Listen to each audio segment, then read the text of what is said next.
Já quero te avisar que nesse programa provavelmente você vai se emocionar. Nós vamos falar sobre colo, nós vamos falar sobre carência, nós vamos falar sobre uma mulher que se transformou absolutamente em condições que poucas pessoas que eu conheço teriam tido coragem. Ela escreve, nesse livro que está aqui nas minhas mãos, a carência de um colo na vida de uma menina abandonada e as descobertas a respeito de suas origens estão no cerne desta obra que fala, sobretudo, de solidão na infância e dos riscos ao crescer em situação de rua. Com a coragem de visitar e expressar suas memórias, a protagonista denuncia a violência sofrida e, em um processo de autoconhecimento, descobre e revela as diversas formas de colo que encontrou pelo caminho, a busca pela visibilidade, suas fraquezas, escolhas e as consequências da falta da mãe na sua formação como mulher. A narrativa concisa apresenta a transformação da personagem por meio da paixão pela literatura. A autora do livro Colo Invisível, sim, está aqui conosco, Luciene Miller. Bem-vinda. Que linda. Obrigada, Isa. Uma honra. Lu, você prefere que eu te chame Luciene Vignoli Miller ou Luciene Miller? Pode chamar de Luciene Miller. Luciene Miller. Fica mais curtinho. Mais fácil. curtinho. Veja só, a Lu, ela não é só a autora deste livro aqui. Ela não é só a autora deste livro. A Lu, ela é responsável por uma editora que publica livros, que é a Formate Editora. Lu, quando nós nos conhecemos, era um evento de 2 ou 3 dias. Você e o seu marido estavam sentados assim numa mesa e eu os vi durante todo o evento, mas no fim do segundo dia eu perguntei: como é o nome de vocês? Sim. Né? Ou seja, eu vi vocês. E era um evento com muita gente, era muita euforia, mas eu vi vocês. Isso comoveu vocês, que ao saber depois da sua história, me comoveu também muito, porque era dia do livro. Era, verdade. Né? Era Sim. o dia do livro, você tinha esse livro, inclusive, para nos mostrar, para nos integrar. Eu não sabia entregar, eu não sabia de nada disso.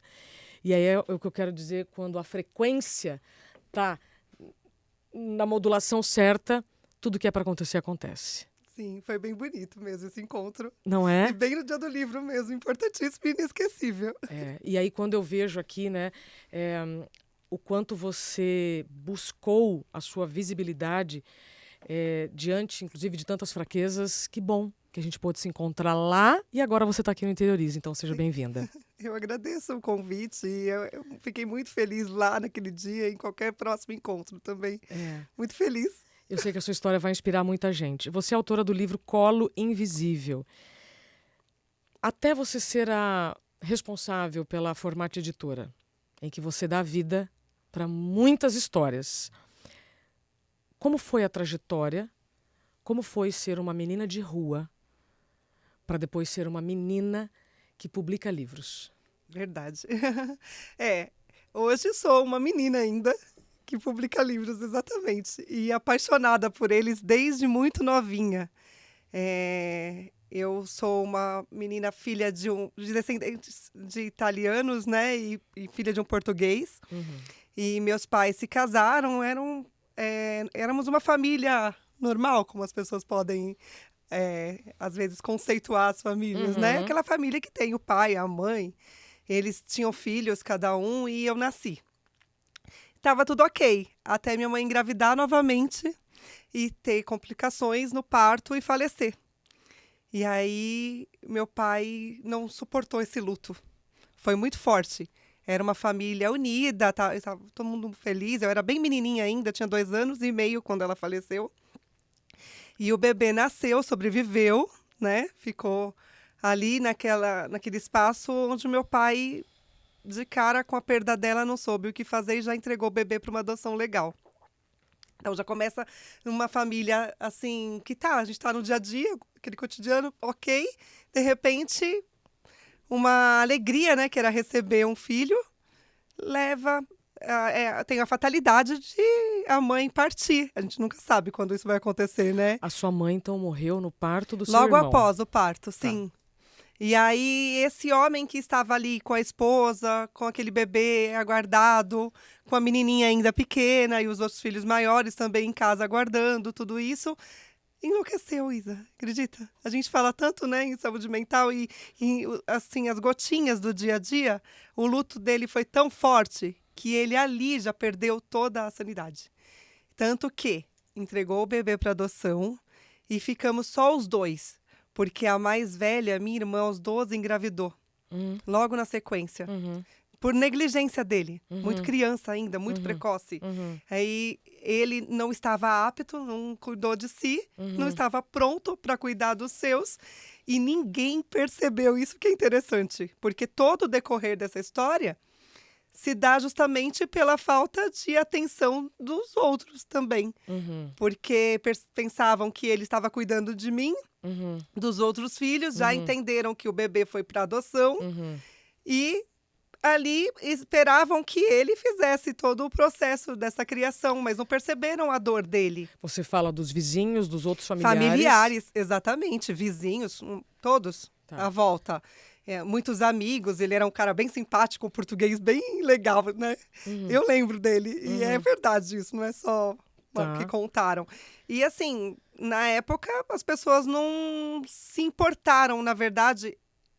Costumo dizer que as crianças são de todos, né? Sim. Porém, ali, como muitos fazem, imaginaram, dele, é obrigação dele, a mãe foi, então não vamos participar disso.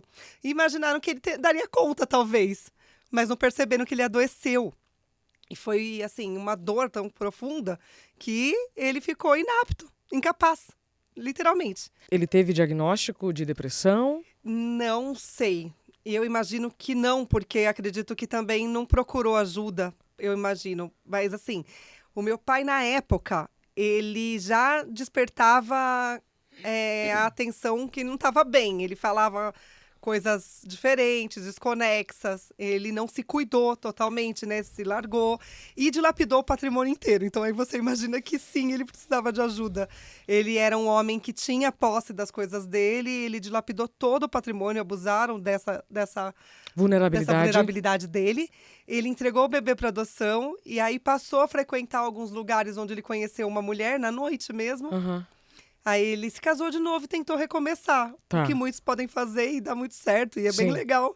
Eu poderia ter tido uma madrasta que fosse dedicada. Ela até tentou ser. Minha irmã se casou, como eu falei. Meu outro irmão ficou largado. Pra lá e pra cá, voltava às vezes de algum familiar e voltava pra casa. O bebê estava distante e eu fiquei sozinha com eles ali. Só que ele, desconectado cada vez mais, não percebeu que aquela mulher passou a fazer o que ela fazia em outros lugares, onde ela conheceu dentro da nossa própria casa. Então, eu fiquei vulnerável, muito menina, a coisas que não dá nem para descrever. Nem no livro eu coloquei exatamente. Mas era uma casa de diversão noturna, onde os adultos se interessavam demais pelas crianças daquele lugar. Pelas meninas. Você tinha quantos anos? Eu tinha 3, né, 3 quando anos isso aconteceu. Já. Tá. 3 anos e pouquinho. E aí, ela passou como ela teve um lar, uma oportunidade de recomeçar, ela também resgatou 2 filhas dela que ela teve e moravam em lugares diferentes para ser minhas irmãs. E morar com a gente e começar de novo. Ela também tentou. Tá. Só que ela não conseguiu. Meu pai não entregou o que ele ofereceu, que era ser o marido dela mesmo. Ele não estava pronto. Tá.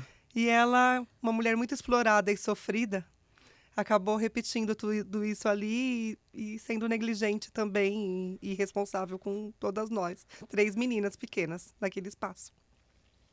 E eu vivi e convivi olhando aquilo ainda muito pequena, tenho poucas memórias ainda assim, até o dia exato que eu me lembro mais, que é o dia que essa mulher me machucou muito, fisicamente, porque eu já considero machucado antes, né?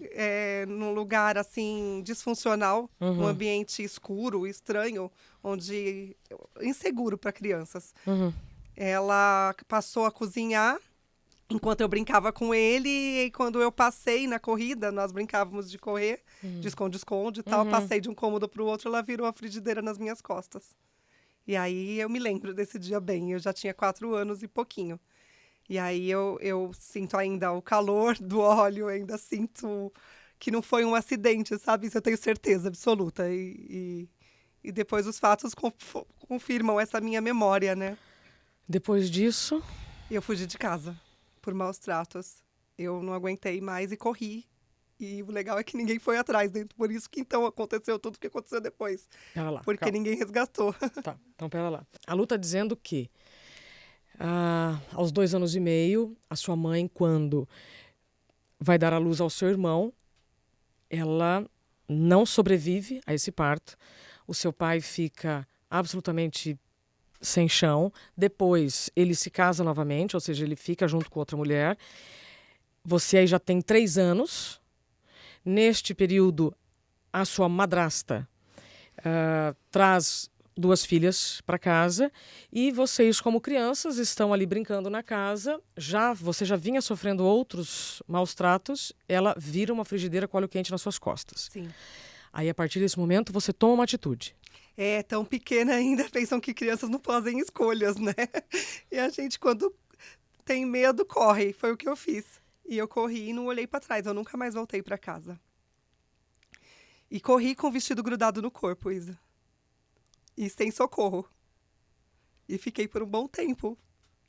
Não sei, nem a cicatriz está aqui, né, para dizer. Virou um coração hoje, é um coração nas minhas costas. E foi profundo. Depois eu tenho relatos de pessoas que contam também como aconteceu, né? Mas também não socorreram, mas sabem como aconteceu. É legal que valida essa história, essa Ô, Lu, memória. quantos né? anos você tinha quando você sai com 4 anos e meio. 4 quando anos eu fujo. e meio, É, quando você foge de casa. isso. E eu fugi foi logo após o acidente, né? Que não foi acidente, foi proposital. E aí, quem foi que cuidou de você, tirou seu vestido, Ninguém. limpou as feridas? Não aconteceu isso. Não fui vacinada depois, não aconteceu mais nada.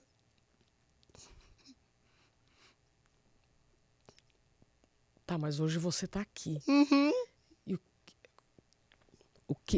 como é que foi a sequência desta situação? Sobrevivência, a palavra. De uma criança continuar andando. Andando. Pessoas em situação de rua perambulam. E eu fiz isso durante longos anos. E não voltei. E qual foi o primeiro adulto ou quem foi que te acolheu diante daquela situação? Porque era visível, provavelmente, que você estava precisando de ajuda. É, mas o não é absoluto. E as pessoas têm medo de ajudar também. E ainda mais com o tempo na rua, você vai ficando cada vez menos colorida. E as pessoas se assustam também com você. Com medo de você fazer algo, mesmo você sendo uma criança. Uhum. As pessoas têm medo das crianças em situação de rua, inclusive das pessoas em situação de rua. Uhum. E depois você se torna mesmo uma pessoa que ninguém enxerga. Eu fui ganhando centímetros e perdendo peso. Sobrevivendo. E aí eu fui pedindo para comer, mexendo no lixo. E fui batendo nas portas, ganhava só água. As pessoas dão água. Acho que era para eu pensar em tomar banho também, né?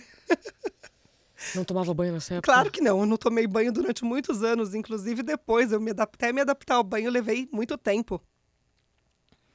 Você se acostuma com a falta de cuidado. Você acredita, ainda mais criança. Eu sou uma criança, eu ainda sou uma criança boba. Imagina eu criança. Tudo estava bom.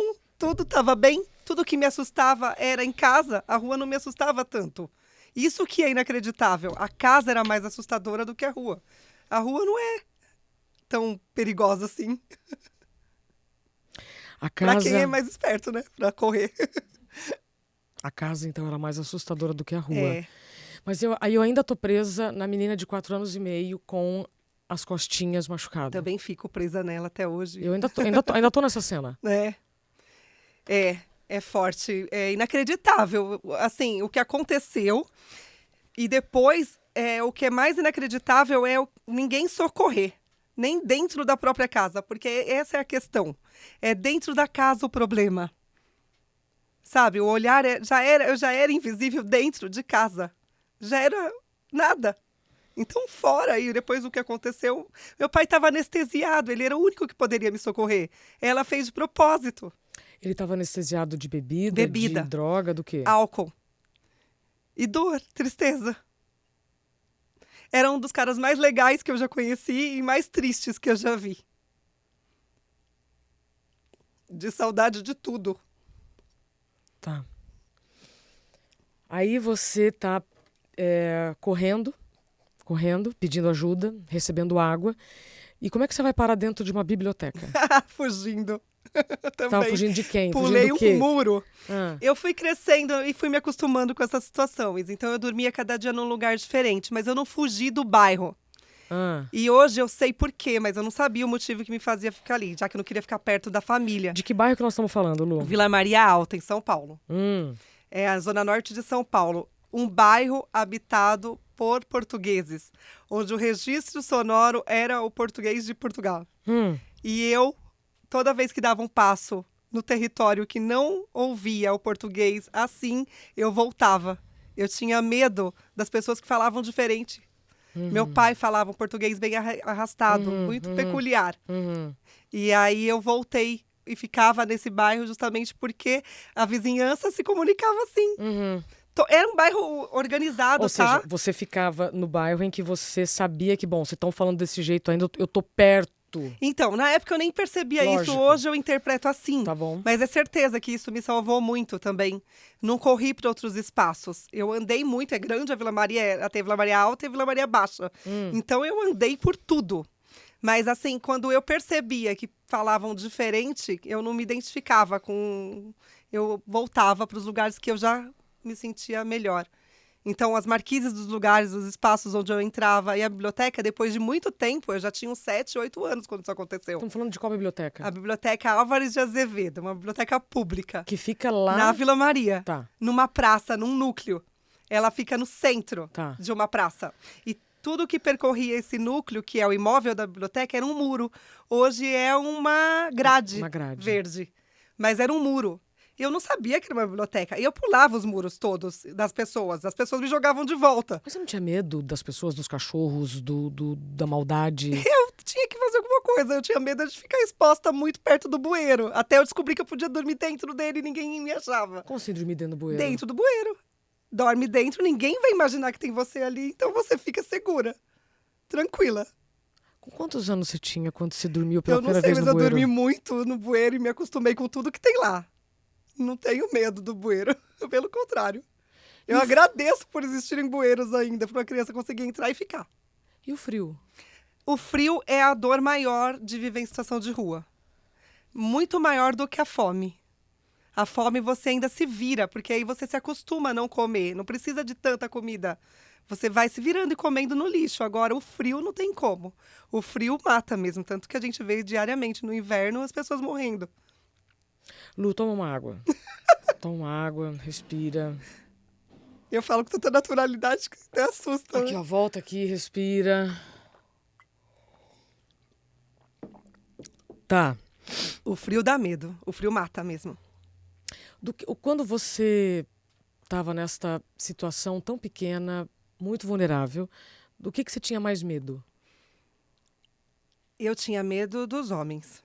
E dos meninos. De ser abusada. Eles tentaram várias vezes, né? E é o meu maior medo até hoje. É o que eu, às vezes, agradeço quando eu tô em casa e apago a luz e sei que tem um homem de verdade do meu lado. Mas foi o que me assustou durante a vida inteira. Desde casa. A curiosidade em relação ao meu corpo, principalmente. Eu, menina, em situação de rua, né? Tá. Então Mas meninos também sofrem muito nessa situação. Então, Luciana estava lá, 4 anos e meio, fugindo, dormindo nos bueiros, conseguindo, então, a comida que dava, a água que dava, até que você vai parar numa biblioteca. Eu pulei o muro da biblioteca assim como fazia com as outras casas. Tá. E assim, só para você entender como fui sobrevivendo até esse momento, que é um momento que eu tive muito apoio, eu recebi ajuda de algumas pessoas também, né? Então, por exemplo, no supermercado eu ficava na porta e o pessoal dava alguma coisa. Às vezes na padaria, principalmente na padaria. Então, eu sempre ganhava pão. Então, é uma coisa que é importante dizer também, porque... E quando não, eu descia e eu pegava o pão. Eu roubava o pão. E eles viam e deixavam. Eu não fui uma menina de entrar na casa das pessoas e querer me apossar do que era delas. Mas nessa padaria específica eu roubava tudo que tinha. Então eu consegui sobreviver também por isso. E aí... Você voltou nessa padaria depois? É muito legal. Na padaria não existe mais, mas o supermercado existe. E eu me encontrei numa inauguração de um grande evento. Os donos do evento me conheciam. E aí comentaram que aqueles outros dois que estavam naquele lugar eram os proprietários do supermercado Carinhoso, da Vila Maria. E eles me reconheceram. E eles sabem a minha história inteira. Eles conheceram o meu pai, a minha família. Eles também são portugueses. Entendi. Ô, Lu, agora, o que mais... eu não tô conseguindo juntar os pedaços do seguinte. Você ficou no bairro, fugindo no próprio bairro, mas como que ninguém da sua família te resgatou? Ou como ninguém te levou pro... Eu não sei se eu vou falar certo agora, se é o lugar onde crianças ficam abandonadas... Abrigo, essas coisas, né? Claro, eu que também isso? me pergunto. Eu me pergunto, mas aí a minha resposta, ela vem todos os dias.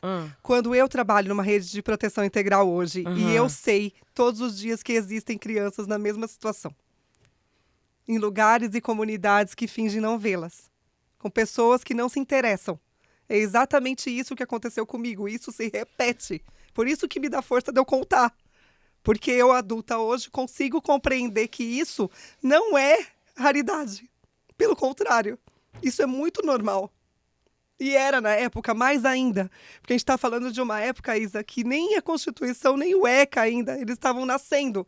Então, criança não tinha direito. Então, pensa que a família já não dava atenção, as outras pessoas não se aproximam. Elas acreditam ainda hoje que são responsáveis apenas pelos seus. Se não lhe pertence, se não é da sua família, você não pode fazer nada na cabeça das pessoas. Só que a realidade é que a gente deve fazer. Somos todos da mesma aldeia. E toda criança precisa de atenção dos 3 pilares: família, sociedade e Estado. E isso eu fui descobrir muito sozinha. Descobri por interesse próprio, né? Primeiro. E eu não me conformo, é uma coisa que me provoca. Então hoje eu consigo... Eu prefiro avaliar assim, inclusive. Porque é exatamente o motivo, porque eu não sei a resposta, né? Não dá pra ninguém responder o que aconteceu. Tá. O fato é que você estava circulando no bairro em que você morava, vivendo um estado absolutamente vulnerável e você não era vista. Exatamente. Não era vista. Aí você chega na biblioteca. Chego, pulo o muro e percebo que ninguém correu e pulou também. E aí é mágico, é muito linda essa história, e é linda mesmo. E se não fosse minha, eu acharia a história mais linda do mundo. Tá. Porque eu dormi. Porque dormir também é muito... À noite, dormir em situação de rua é raro. Você vê as pessoas vivendo em situação de rua, né? E dormindo de dia, né? Porque tem trânsito, tem pessoas, tem segurança, entre aspas. À noite, não. À noite fica cada um na sua casa e tudo pode acontecer. E você tem que estar acordada. Aí eu dormia de dia um pouquinho, acordava, dormia muito pouco. Eu dormia muito pouco, eu comia muito pouco, tudo era muito pouco. Tinha que estar muito esperta. Deve ser alguma coisa até biológica, né? Do ser humano, natural de se defender. Estado de alerta total. Sim. Tá. Aí você pulou o muro. Dormi no jardim daquele lugar e ninguém me acordou para me expulsar, porque todo mundo expulsa. Lá foi o único lugar que não me expulsou. E por isso que ele é tão importante. Aliás, por vários motivos, né? Mas esse, eu grifo muito isso. Não ser expulsa já foi diferente. Porque de casa, literalmente, fui expulsa. Pela violência. De qualquer outro lugar. Porque eu procurei ajuda. E ninguém se manifestou. Então, também, quando eu acessava, era expulsa. Quando eu entrava nos lugares públicos, expulsa. E ainda mais convivendo em situação de rua e crescendo daquele jeito, toda suja e fedida, não era agradável para ninguém me ajudar, na cabeça deles, eu acho. Porém, na biblioteca isso não aconteceu. E eu fiquei só no jardim. Tá. E só depois eu descobri que era uma biblioteca, não foi de imediato. Nessa época você já sabia ler? Então, quando eu convivia com meu pai muito culto, ele me ensinou a repetir a letra cursiva. Eu não sabia ler, mas eu sabia escrever o meu nome e o dele. Porque eu sei a assinatura dele. Se eu tivesse que falsificar os documentos dele, eu conseguiria. Mas ele me ensinou. Isso você com 3 anos. 3, 4 anos. 4 já. Tá. Ele também me colocou na escolinha infantil nessa época, né? Entre a transição da morte da minha mãe até eu fugir de casa, eu ia para uma escolinha. Mas não foi suficiente para alfabetizar, né? Total. Mas ele já me passava muito. Meu pai era todo meu. Ele era muito meu. Então, eu tenho boas lembranças, ainda bem vagas, mas ainda tenho. E depois eu tenho lembranças de vê-lo, né? Enquanto eu na rua, eu encontrava com ele. Mas ele não me via mais também. Totalmente desconectado, bêbado. Ele também foi pra rua depois, mas só depois. Depois que você foge de casa, você cruzou com o seu pai e ele não te via? Nem a minha irmã, com os filhos, de mãos dadas. Nem uma outra pessoa. Você passava na frente da sua casa? O tempo todo tentava achar minha mãe lá. Até que eu parei de passar. E eu os achava os que vizinhos tinha que diziam talvez o quê? encontrasse ela lá. Desculpa. Os vizinhos diziam o quê, Lu? Eles não diziam nada. Hoje eles dizem, nossa, você tá viva. Mas antes não diziam nada. Tá, E não sei se diziam, não lembro. Engraçado, né? Tem memória que a gente não tem. não tem. É. Tá. Aí você pulou um muro, ninguém correu atrás de você, ninguém te expulsou, você já sabia repetir algumas palavras, né? Pelo que você falou então, agora Mas do não seu usava pai. pra nada. Só quando eu ingressei mesmo na biblioteca lá dentro. Quando eu falei, nossa, vou visitar esse lugar. Porque eu vi pessoas entrando. Falei, eu também posso tentar. Aí como é que foi quando você entrou? Você foi convidado ou você entrou? Não fui convidada. Eu vi uma fila de crianças entrando, uniformizadas. E aí eu me identifiquei. Porque era do meu tamanho. E aí eu entrei e me infiltrei na fila. Como se ninguém fosse perceber que eu fosse da mesma escola. E eles deixaram eu entrar também, normal. Não me bloquearam em nada. Isso que é lindo. A biblioteca pública é o lugar mais mágico do mundo. Tem os servidores que acolhem sem nenhum julgamento. É o lugar que qualquer pessoa que vive em qualquer situação, seja um imigrante que não sabe falar a língua, seja uma pessoa em situação de rua, uma mulher fugindo de violência, a biblioteca é um lugar que vai abraçar, você pode ter certeza. Eu sou a maior defensora de lugares assim. E comigo não foi diferente. Eu entrei junto com aquelas crianças. E lá dentro é muito lúdico. Então, não tem só livro na biblioteca, ela é viva. A biblioteca pública tem teatro, música, tem fantoche, oficina de tudo, arte. E eu comecei a viver com aquilo. E eu sabia, o que é bem bonito, é que eu sabia colocar meu nome na lista de presença, porque meu pai tinha me ensinado.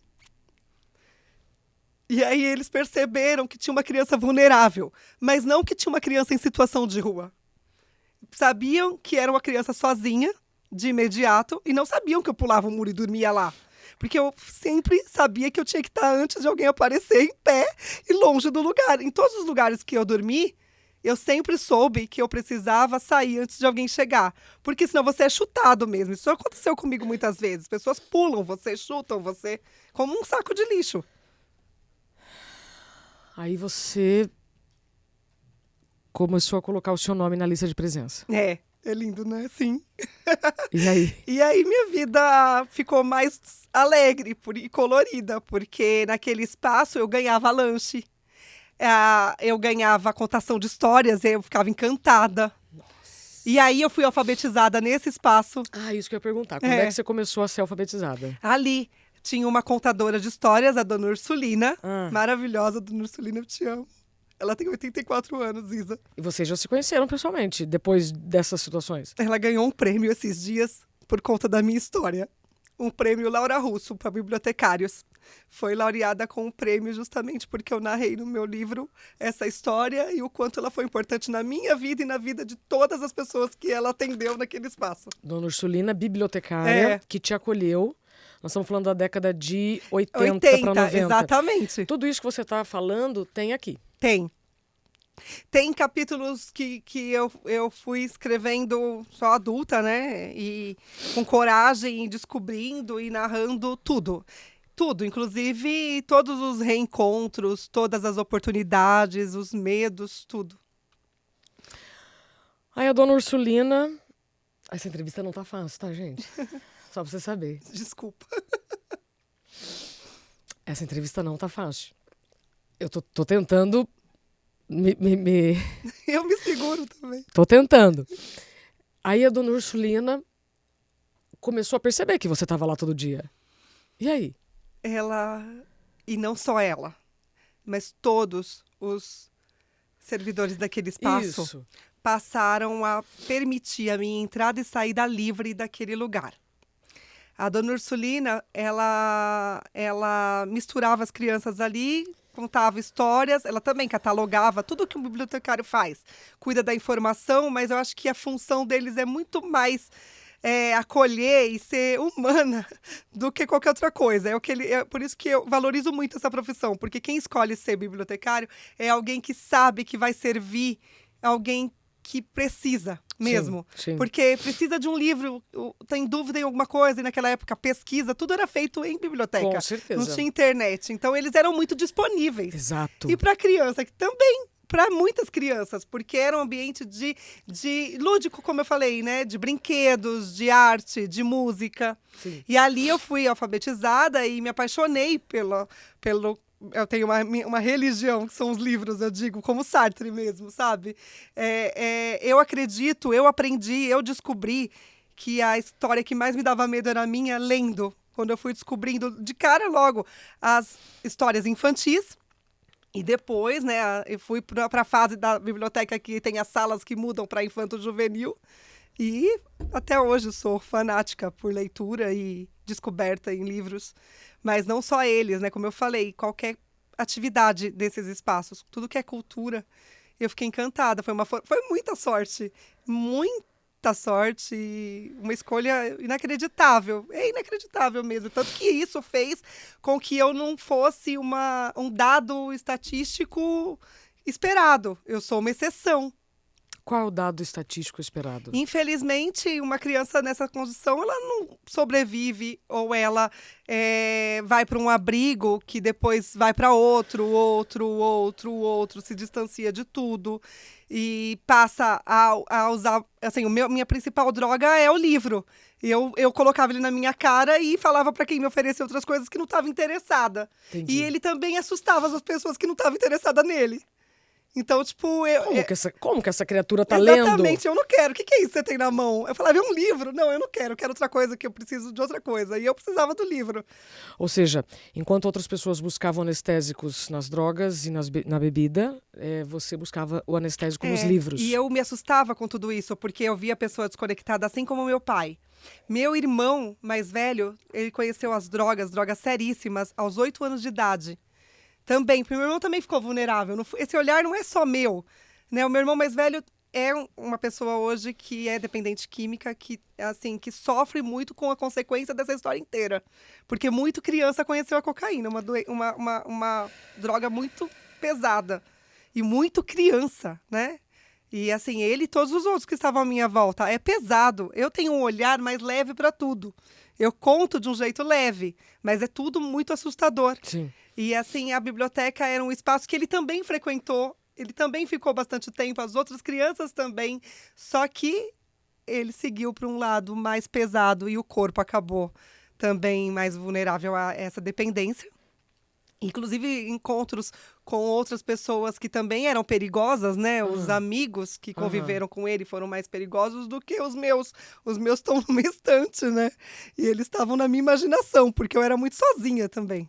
Eu tinha medo dos adultos, medo das pessoas. Sim. Hoje eu não tenho medo de ninguém, sou uma pessoa que adora gente.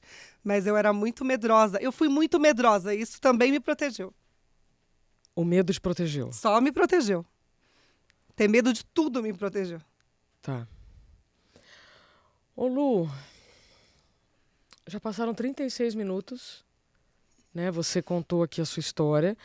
É evidente que tem outros detalhes que nós vamos ter que ler o livro, tá? E não é que nós vamos ter que ler, não, nós vamos ler, inclusive porque esse programa vai ao ar no dia 29 de outubro, que é o Dia Nacional do Livro. Ai, que linda! Acho que é um bom, eu estava olhando aqui, eu falei, deixa eu ver se é 29 mesmo de outubro. Confirmei aqui, sim.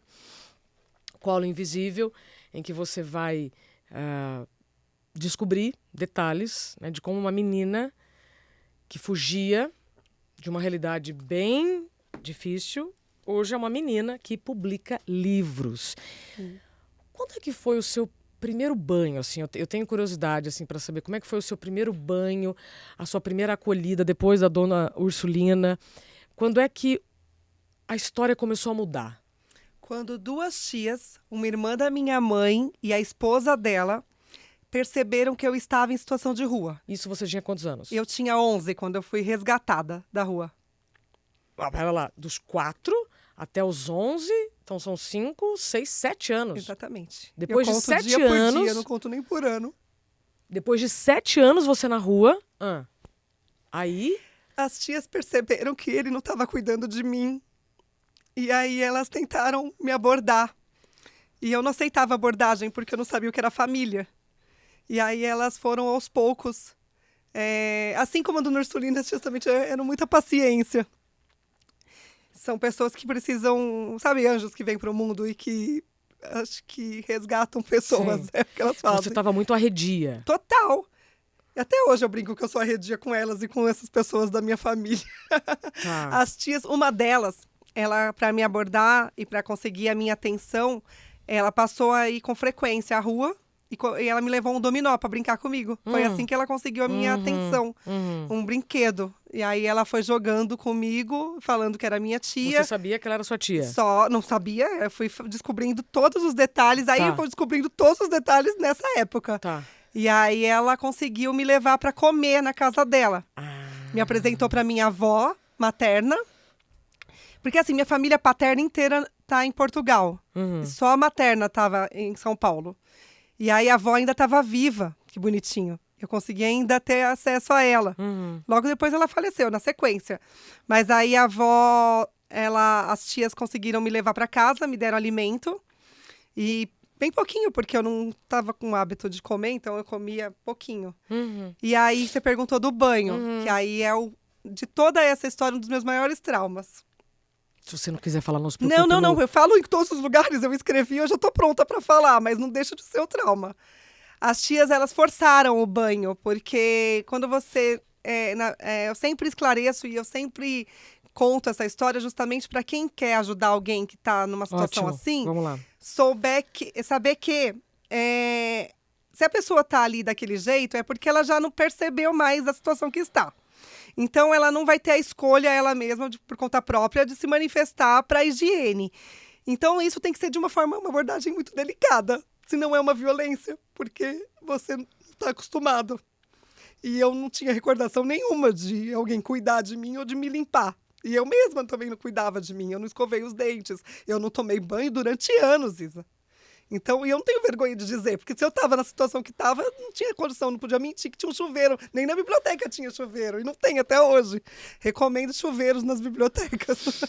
Mas assim, as tias, elas não sabiam disso. E eu estava piolenta, fedida, eu era um menino, eu me vestia de menino, cabelo curto, ali a gente corta o cabelo e a gente se manifesta da melhor maneira que pode se proteger.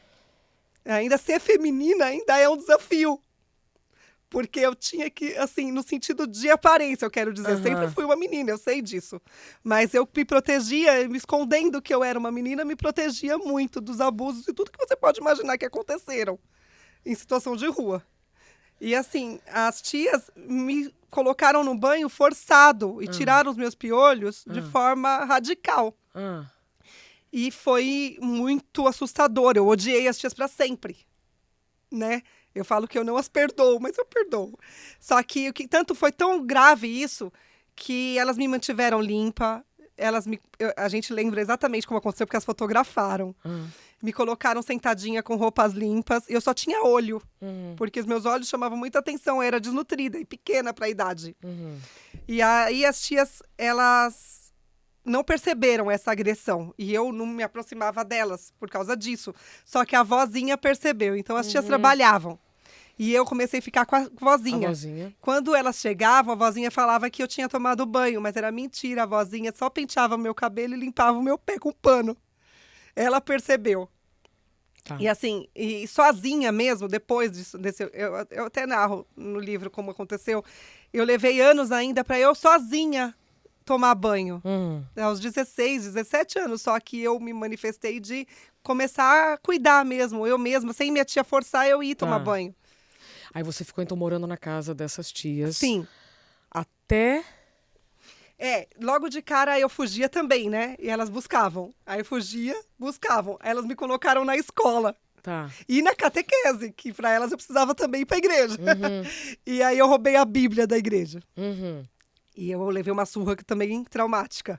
Pra eu aprender a não roubar nada mais. Porque não podia ter roubado a Mas Bíblia. por que você pegou a Bíblia? Agora eu fiquei curiosa. Por que Porque você era pegou um a Bíblia? livro. E na casa das tias não tinha.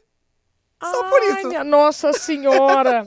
A menina não roubava nada, ela pegava pão pra sobreviver, mas aí quando ela tá num lugar em que não tem livro, você rouba a Bíblia porque é Eu um roubo o livro. livro até hoje. Se deixar em algum lugar e ninguém quiser, eu pego pra mim. Pode levar todos. Tô vendo, tô rodeada aqui, Pode ó. levar todos. Lu do céu. E olha que legal, tem um padre amigo que disse que são 72 livros dentro, então eu roubei também muitos livros. Então, cada Bíblia, né, é especial, né? Então cada uma tem o Primeiro Testamento, o Segundo Testamento, a quantidade de livros que eles chamam Entendi, dentro. captei. Então não foi só um livro que eu roubei muitos.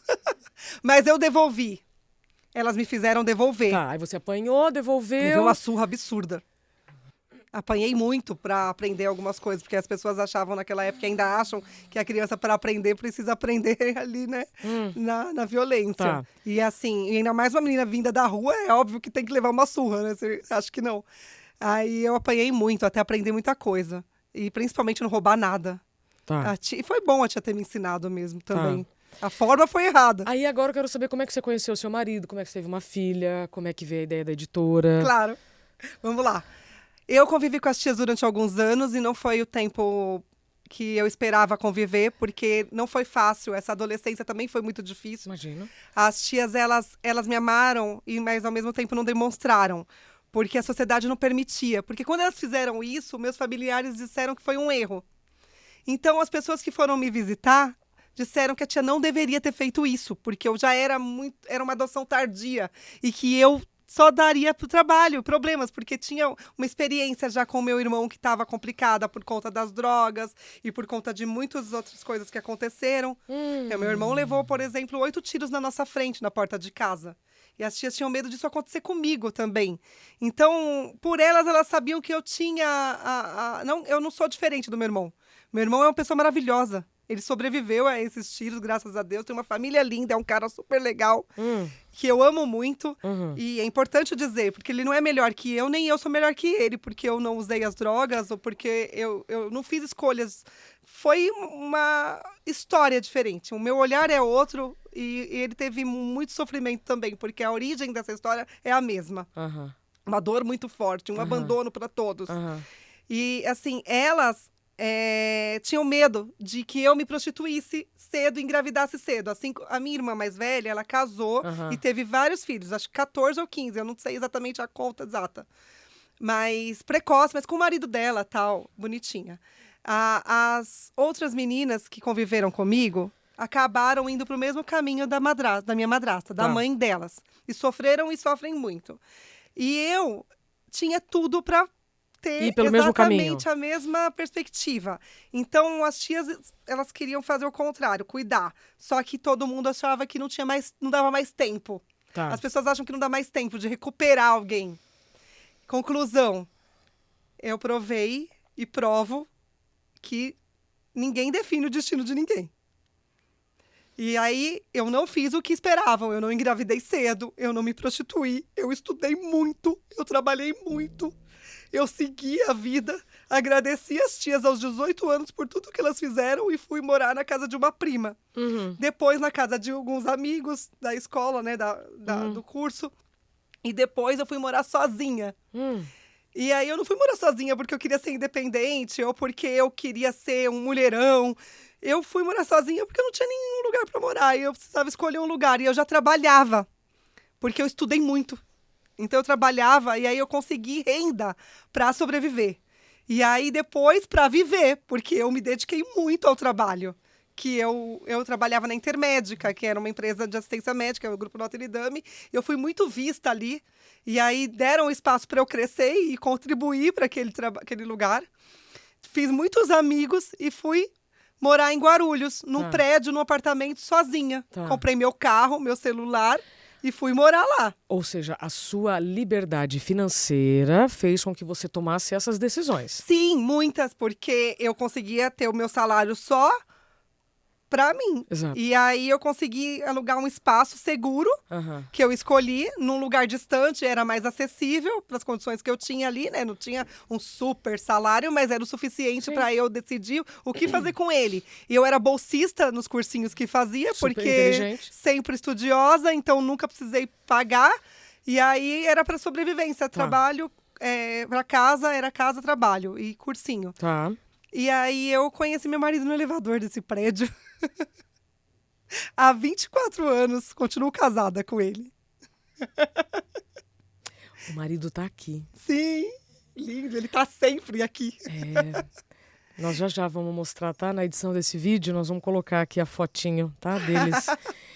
E aí vocês tiveram uma filha. E foi legal porque, assim, eu conheci o Má, um ano depois que eu morava sozinha. Nós nos casamos em uma semana, quando eu o conheci, ele soube de tudo. Como é que é? O Má cruzou no elevador. Sim. Oi, tudo bem? Mora aqui. Como é que foi? Eu disse que ele tinha os olhos lindos durante a subida do elevador. Assim, na lata. Nossa, que olhos lindos que você Falei. tem. Falou. Quando eu vivia na rua, as pessoas, elas sempre diziam, lindos olhos os seus, Lu. E eu nunca percebi que era uma forma de me assediar de verdade. E eu fiz isso com o Márcio, acredita? Aprendi e assediei ele no elevador. E ele falou, tá. E aí passou um ano Você tinha aí quantos disso. anos? Eu tinha 20. Tá. 20 anos. Tá bom. E aí passou um tempão, a gente só se encontrava na garagem, quando eu parava o carro do lado dele, sim, às vezes se encontrava. E uma moça uma vez me chamou pra sair, eu não quis ir, mas ela falou, olha, o cara do 143 vai estar lá, ó. E eu falei, que hora que é o lugar que eu vou à festa? Aí ele me trouxe pra casa, fiz tudo que a tia mandou não fazer nunca, e ele casou comigo. E aí, depois de quanto tempo vocês estavam morando juntos? Uma semana, na verdade, que a gente ficou, a gente resolveu se casar. E aí eu me casei com o Má. E nos anos 2000. Você vê, né, que aí tem... Deus sabe o que faz, né? Não vai deixar a Você vida tem inteira eu dúvida? me ferrando. Nunca tive. Não, e o Má Ninguém é me dá um fofo. marido qualquer. Não, é querido, é doce. E que bom que vocês estão juntos. Amém. Parabéns, Má. Como é que chama a filha de vocês? Jennifer. Jennifer. A história da Jenny é mais bonita ainda. Porque quando eu conheci o Má e nós nos casamos, a mamãe dele tinha adotado a Jenny. Tinha trazido e resgatado a Jenny também de uma situação de vulnerabilidade. Pera lá. Nossa Senhora. Gente, nós temos que acabar esse programa, eu não consigo. Sim. Aí você casa com o Má e a sua sogra adota a Jennifer. Ela adotou meses antes do Má me conhecer e casar, porque a gente casou muito rápido, né? Adotou uma menina? Uma menina. Quanto tempo ela tinha? Ela tinha 2 anos, que é a Jenny. A minha sogra maravilhosa, deusa, que Deus também sabe o que faz, me deu uma mãe de presente quando eu conheci o Má. Sua sogra foi sua mãe? Ela foi a mãe mais maravilhosa que alguém pode ter tido. Ela já partiu, mas foi o meu maior presente. Eu consigo falar dela... Depois do Má, né? Assim, não, eu falo que ela é primeiro. Que isso, Má? Ela fez ele pra começar. Ah, tá bom. E sem contar que ela era muito colo, né? Ela é uma pessoa especial. A história dela é lindíssima. Mas não vai ter tempo de contar aquilo, não, pelo não vou amor contar. de Deus. Mas assim, conclusão, ela resgatou a Jenny. Tá. E o Má também. Os dois praticamente adotaram a Jenny. Quando eu conheci o Má já tinha uma menina, que era a Jenny. Captei. E aí, ele acabou me adotando também, né? Eu brinco. E acabou que com o tempo, a Jenny tinha a mãe, que é minha sogra, e eu e o Má criamos a Jenny como nossa também. E a mãe biológica, com o tempo, também apareceu nessa história. Então, a Jenny tem 3 mães. A mãe biológica, a mamãe Lúcia, que é a mãe de todos nós, e eu, que hoje sou a única que estou do lado dela fisicamente. Mamãe está em outros lugares abençoando a gente. Junto com a minha mãe Leonor lá também, onde elas estiverem. Estão juntas. Não aguentando mais eu falar delas duas todas as vezes onde eu sou convidada. Mas que são 2 grandes exemplos. A que me deu a vida e a que me mostrou o mundo. Que foi ali com ela que eu senti o colo de verdade, que eu nunca saberia. Porque as tias não tiveram ali aquela situação de passar carinho, porque elas não conseguiam, de tanto medo de acontecer algo errado e depois culparem as as tias disso, então elas não conseguiram fazer esse cuidado. Hoje elas conseguem fazer, porque as tias estão aí, né? E eu já cresci, tô adulta, já entendi muita coisa, o nosso relacionamento é lindíssimo e eu sou muito grata, aliás, sempre Perfeito. fui. Elas te resgataram. É. E a Jenny foi um presente, porque a Jenny, eu tenho muitas consequências de ter crescido em situação de rua. Uma delas é que eu não engravidei, porque eu, na rua, fiquei muito exposta. E aí a gente não sabe exatamente os detalhes que fizeram a minha infertilidade acontecer. Se foram os abusos, se foi meu medo psicológico da minha mãe ter morrido no parto, se foi tantas outras coisas que não permitiu que eu engravidasse. Porém, a Jenny foi um presente que eu sei o que é ser mãe sem necessariamente ter engravidado. Isso não tem a menor diferença pra mim. Eu sou realizada sendo mãe dela. Ela tem 26 anos hoje. Porque, pensa, são 24 anos de casada. Ela tinha 2 na época. Minha Nossa Senhora. E aí, hoje você tem um colo que acolhe milhares de pessoas. Isso é bem... É uma história e tanto. Alô, Netflix? Não vai gravar, não? Tem uma produtora trabalhando o livro, mas a gente nunca sabe quando vai acontecer. Okay. Ainda na hora certa, não assinei ainda, mas na hora certa dá tudo ela certo. é bem linda, né? É verdade. Hoje eu sou embaixadora, né, de projetos voltados às pessoas em situação de rua. Hoje eu trabalho o enfrentamento às violências contra crianças e adolescentes. É o meu maior legado, sim, meu maior desafio. E a prevenção, né, às violências contra crianças. Eu trabalho muito o debate dentro das famílias. Porque, assim, as pessoas acham que as pessoas em situação de rua nasceram na rua, né? E elas não nascem na rua. Eu ainda sou da rua e eu posso dizer que cada história é única, absolutamente única. E é dentro das famílias que acontecem o maior problema. Uma rejeição, uma briga, algo que foi um conflito familiar que gerou a fuga. Uhum. E aí a pessoa acaba se adaptando a esse espaço. E depois, claro, o problema de saúde pública, de drogas e tudo mais, né, Isa? Que faz Sim. as pessoas permanecerem assim. Sim. E não perceberem mais onde estão. Sim.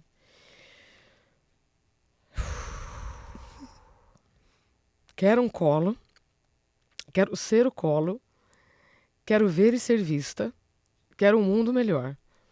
Que ninguém seja invisível. Principalmente as crianças que não possuem escolhas. Depois disso, fotos da Lu no colo da mãe. Maravilhoso ter esse registro, né? Total, no colo do pai. Colinho de mãe. Né? Seu pai e sua mãe. Uhum. E isso mostra que não importa o que aconteceu conosco. E sim o que nós vamos fazer com o que acontece. É uma história que as pessoas sempre dizem, né? Eu não sei exatamente o conceito, quem falou exatamente isso. Eu até sabia. Não importa o que a nossa história, mas o que fazemos com ela. Eu resolvi me apegar aos livros, à esperança que eles provocam. É. Eu me apeguei à escrita também. E eu, não sei, talvez a psicanálise explique, mas eu sou uma pessoa que eu apago o que me dói. Assim, é lógico que eu tenho lembranças que me afetam e fazem eu refletir sobre. Porém, eu prefiro me lembrar das coisas boas, Sim. inclusive na rua. Das grandes brincadeiras, das chuvas, da enxurrada e dos sonhos. Hoje, eu sou muito feliz, eu posso dizer que sou, porque eu sou muito grata desde sempre com tudo. Tudo que é pequeno e pouco Claro. para alguém, para mim é muito. Então, eu sou muito grata. Não, e o mais curioso de tudo isso é que todas as vezes que eu encontro a Lu, ela está muito bem vestida, toda linda, toda cheirosa, toda maquiada. Gente, eu não tenho condições nenhuma de continuar essa entrevista. É porque eu te encontro só em eventos, então eu me arrumo pra ir. Mas se você me encontrar em casa, você vai ver largada. O Thiago também fala isso. O Thiago fala assim, por que você não fica aqui em casa comigo, igual você fica por aí, né? Sim, o Má fala a mesma coisa. Olha, Má, você tá vendo? Ele é vaidoso e eu nunca fui. Então, ele sempre me incentivou muito. Aliás, os meus cuidados foi o Má, isso é importante dizer. O Má, ele é naturalmente vaidoso, né? Acorda, já tá pronto, lindo, tá ok. Mas ele gosta de moda, ele gosta de se cuidar. E eu nunca fui assim. E ele me conheceu, mas ele foi perceber depois isso. Então, ele sempre me incentivou. Não, Lu, você precisa. Lu, você esqueceu de tomar banho, vai tomar banho, você escovou seus dentes. Exatamente assim. E eu não tenho vergonha de dizer, porque é um hábito que depois eu fui adquirindo, né? Porque ele me conheceu muito novinha ainda. E com muito... a minha história hoje, dolorida, ela tá um pouco mais afastada pelo tempo. Né? Quando ele me conheceu, ela tava muito próxima. Sim. Então, é importante dizer isso, porque hoje você me vê porque eu vim aqui por você e por todos os outros que merecem me ver arrumadinha, né? Olha, você que conheceu a Lu agora, né? O Má conheceu ela lá atrás, né? Eu conheci há alguns anos, mas você que está conhecendo a Lu Vignoli agora, ela é autora do livro Colo Invisível, é a responsável pela Formate Editora, que não só lança livros independentes, mas também convida... A gente recebe originais, trabalha muito com o sonho de cada um. O slogan da editora é que toda história importa. Então, eu apaixonada pelo mundo dos livros, eu procurei estudar exatamente o mercado editorial e investir nisso. Sou uma empreendedora do mercado editorial. Uau. E eu aprendo muito com os grandes, aprendo muito com o processo todo e o caminho do livro. E eu consigo oferecer a quem não sabe nem dar o primeiro passo ou como conquistar esse sonho. Eu consigo auxiliar, orientar, saber em que fase, em cada estágio do sonho. Faço acontecer. Quem quer acontecer contigo, qual é o caminho? Onde te acha? Pode procurar nas próprias redes da editora, né? A Format Editora tá no Instagram, tá no LinkedIn. Nas minhas próprias redes, né? Também no Instagram, Lu Vignoli Miller. A Format Editora também, tá tudo como Format Editora. Tem o site também da editora, formateditora.com.br. Tem todos os nossos serviços e é uma honra poder orientar. Eu gosto muito do que eu faço e eu me capacito cada vez mais, me dedico muito. Nunca tô pronta. E, assim... A gente está sempre aprendendo. Muito. E eu sou muito curiosa, né? E acho que tá bonito o caminho da editora, sabe, Isa? Eu tô bem feliz com a conquista hoje do que ela é. Nós começamos com uma Xerox do lado de uma faculdade, há 20 anos. Era uma Xerox. A menina que viveu em situação de rua montou uma Xerox com o marido, né? Vivia na biblioteca, depois ficava junto com aquelas pastas todas da faculdade. E que teve acesso a tudo. Dali, depois de 20 anos, essa estrutura, que era a gráfica e tudo, virou a editora, que se amplia e que eu consigo estar nos eventos de literatura, nas feiras, então não podia estar mais feliz, né, profissionalmente falando, porque eu estou em contato com o que eu mais amo, com o que eu acredito. Eu trabalho muito direito à literatura. Eu acredito na mudança e eu sou a prova da mudança por meio da literatura. Então, ser editora é até mais bonito do que ser escritora, que eu também gosto muito de ser. Olha, neste dia 29 de outubro, Dia Nacional do Livro, se você está ouvindo esse conteúdo é porque, se você está com algum livro engavetado, agora é hora de desengavetar. Sim. Procure Luciana Vignoli Miller. O Má também, né? Vocês vão já conhecer os dois juntos. A Jenny também, comanda a editora. Olha! E eu fico muito honrada em poder contar a sua história aqui. Obrigada pelo livro mais uma vez. Essa caneca, ela é muito interessante porque você escolheu uma caneca que você vai ganhar. Sim. Qual é a mensagem que está na sua? Já se incluiu na agenda hoje? Eu estou evoluindo nisso, viu, Isa? Ainda preciso muito acompanhar o seu conteúdo muitas vezes. Não, filho, o negócio é praticar. Né? Então, praticar. Praticar, não é só como seguir, tudo, é praticar. Né? Exatamente. E você me dá a sua. Olhar não significa ver. Sem interesse, não se enxerga. Que é isso? É uma frase dentro do livro. E é o que eu acredito muito. Eu acredito que ninguém é invisível. E eu não acredito em população de rua. Eu acredito em humanos, pessoas. Todos somos iguais. Não deveria ser? E é verdade, somos de carne e osso, iguais. Então, ninguém está à margem. Precisa de uma oportunidade, precisa de um apoio. Olhar específico. Por isso que o olhar, assim, só olhar não significa ver. Você precisa se interessar para enxergar. Você precisa ver realmente. E estar livre de julgamento é o primeiro passo. Porque é muito comum as pessoas julgarem o outro mesmo, dentro da própria casa, que nem tá naquela vulnerabilidade física ali, né? Mas que pode estar num momento de precisar atenção e você não percebe. Então, imagina um desconhecido. É fácil apontar e dizer o erro. Eu ouvi muito e ouço ainda, né? Eu brinco que eu tenho um carimbo nas costas. E que, assim, as pessoas tinham certeza de várias coisas. Elas erraram, no meu caso, em muitas coisas. Acertaram em algumas. Mas, assim, ninguém tem o poder de definir o futuro de alguém ou dizer que não tem recuperação ou que não pode ser auxiliado, não tem oportunidade. Sim. Por isso que precisa se enxergar de verdade. Eu sei que você gostou desse episódio, se você chegou até aqui. Então, compartilha com quem você quer bem para que essas sementes possam florescer em terrenos bem férteis. Deixa seu comentário aqui. Se fosse você, eu já começaria a seguir a Lu urgente. E se tiver algum livro para publicar, esta é a hora, Dia Nacional do Livro. Lu, muito obrigada. Ai, que linda. Seguimos juntas, minha querida. Muito obrigada. É um presente, Isa. Muito obrigada. Ui, até o próximo Interioriza. Foi? Ai, que linda.